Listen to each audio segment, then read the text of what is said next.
പിന്നെ പെറുവിൽ 1822 മുതൽ ഒബ്സർവ് ചെയ്യുന്നതാണ് ടീച്ചേഴ്സ് ഡേ. അതെന്ന് പറഞ്ഞാൽ ജോസെ ഡി സാൻ മാർട്ടിൻ ഒരു സ്കൂൾ തുടങ്ങി. അവിടുത്തെ മെന്നിന് വേണ്ടി ബോയ്സിന് വേണ്ടി പഠിക്കാൻ ഒരു സ്കൂൾ തുടങ്ങി ആദ്യമായിട്ട്.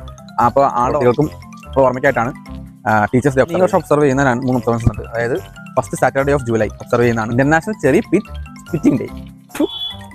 അതുപോലെ തന്നെ 1923 ഇന്റർനാഷണൽ ഡേ ഓഫ് ദ കോപ്പറേറ്റീവ്സും ഒബ്സർവ് ചെയ്ത് തുടങ്ങിയായിരുന്നു. അതും എല്ലാ വർഷവും ജൂലൈയിലെ ആദ്യത്തെ ശനിയാഴ്ച ആയിരുന്നു. പിന്നെ first Saturday of July observe ചെയ്യുന്നതാണ് national hop a park day.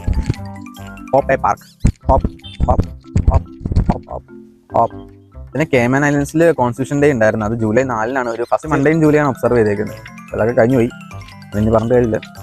പോളനായിട്ട് ഉണ്ട്, അത് പോളണ്ട്, ബലാസ്, യുക്രൈൻ, അത് ഇപ്പോൾ ഒബ്സർവ് ചെയ്യുന്നില്ല. അപ്പോൾ എന്ന് പറഞ്ഞാൽ തന്നെ ഇന്ന് ബർത്ത്ഡേ ആനിവേഴ്സറി ഓർക്കാൻ വിശ്വാസം ഗിഫ്റ്റ് ഓർമ്മ കൊടുക്കാം. ഡെത്ത് ആനിവേഴ്സറിയുടെ ഓർമ്മ പങ്കുചേരുക. പിന്നെ നിങ്ങൾക്ക് അറിയാമോ ഞാൻ പറയാൻ വേണ്ടി പ്രത്യേകം അതായത് കമ്പോസ്.